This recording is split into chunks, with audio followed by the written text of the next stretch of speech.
Men are conscious that there are certain occurrences which they cannot control and are powerless to avert.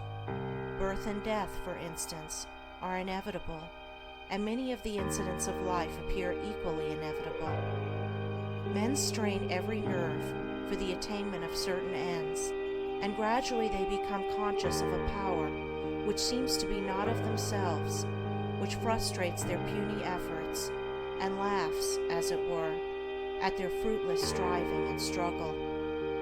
As men advance in life, they learn to submit, more or less, to this overruling power which they do not understand, perceiving only its effects in themselves and the world around them, and they call it by various names, such as God, Providence, Fate, Destiny.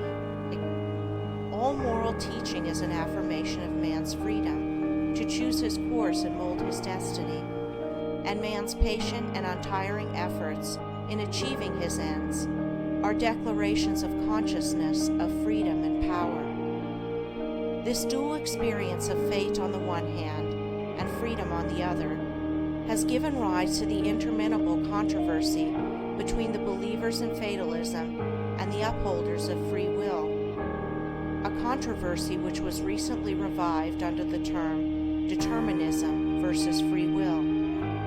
Between apparently conflicting extremes, there is always a middle way of balance, justice, or compensation, which, while it includes both extremes, cannot be said to be either one or the other, and brings both into harmony. And this middle way is the point of contact between two extremes. Truth cannot be a partisan, but by its nature is the reconciler of extremes. And so in the matter which we are considering, there is a golden mean which brings fate and free will into close relationship, wherein, indeed, it is seen that these two indisputable facts in human life, for such they are but two aspects of one central law, one unifying and all-embracing principle, namely, the law of causation in its moral aspect. Moral causation necessitates both fate and free will, both individual responsibility and individual predestination. For the law of causes must also be the law of effects, and cause and effect must always be equal. The train of causation, both in matter and mind, must be eternally balanced, therefore eternally just, eternally perfect. Thus every effect may be said to be a thing preordained, but the predetermining power is a cause, and not the fiat of an arbitrary will. Man finds himself involved in the train of causation. His life is made up of causes and effects. It is both a sowing and a reaping. Each act of his is a cause, which must be balanced by its effects. He chooses the cause. This is free will. He cannot choose, alter, or avert the effect. This is fate. Thus free will stands for the power to initiate causes, and destiny is involvement in effects.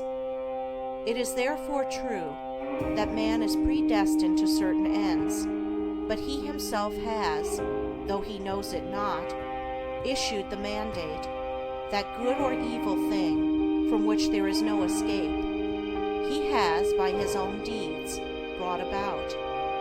It may here be urged that man is not responsible for his deeds, that these are the effects of his character, and that he is not responsible for the character, good or bad, which was given him at his birth. If character was given him at birth, this would be true, and there would then be no moral law, and no need for moral teaching. But characters are not given ready-made. They are evolved.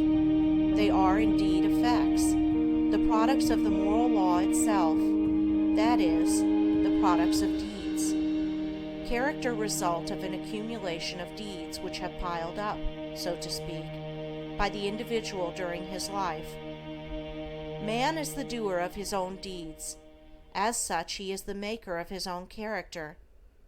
And as the doer of his deeds and the maker of his character, he is the molder and shaper of his destiny.